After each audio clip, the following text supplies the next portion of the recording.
Now an investigation for whether Trump or his company illegally inflated its value.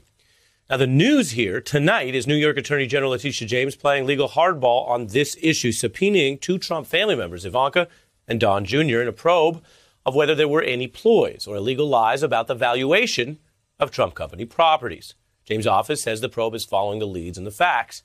She also recently subpoenaed Trump himself for his testimony.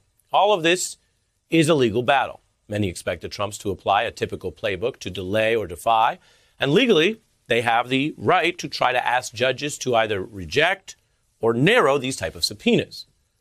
But that doesn't always work. We should note the courts have dragged the Trumps in before. Eric Trump was deposed just last year, and Donald Trump himself.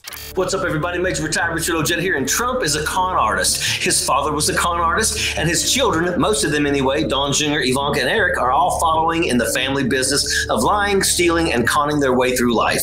The Trump family is a mafia, and they operate like one. And they have rats in the ranks that are turning on each other to save themselves. And we all know who controls this criminal family, and we all know that they are guilty. Trump, during a presidential debate, once bragged about how he didn't pay his fair share in taxes and said that is because he was smart. He thinks defrauding the American people is considered smart. This was not him hiding his actions, ladies and gentlemen. He was on the biggest stage in the world and bragged about it. He thinks he can do whatever he wants, and sadly, he has so far. Now, this case is a very important one for a number of reasons, but we are about to see how criminals react when they receive subpoenas in this country. Ivanka and Don Jr. have decided that they're just going to ignore it. But what happens when other criminals decide to follow suit? When they're questioned why they failed to comply, they can just point at the Trump crime family and say, they did it, so why can't I? So what does a judge, an attorney general, or a prosecutor to say in that situation? If subpoenas have no consequences, our legal system as we know it is over. They stole from a cancer charity.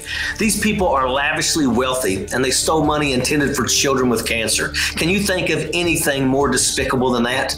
And I know that I said the Trump family is like the mafia, but even the mob had some principles or a code of conduct that they would abide by. These people have no depths that they won't sleep to. That's an absolute fact. The word shame is not in their vocabulary. After all, look at their leader. He brags about sleeping with porn stars and uses churches as photo opportunities, and he does it all with the world watching and shows not even 1 ounce of shame in the process. Now, we are either a country of law and order or we are not. There is no middle ground. It is up to our judicial system to stand up to the Trump crime family and make them accountable for their actions. They want their day in court, so by all means, let's give it to them. But they have to show up, because if they are allowed to just skate by, our country's judicial system will never recover from that embarrassment. Sappers clear the way, airborne all the way.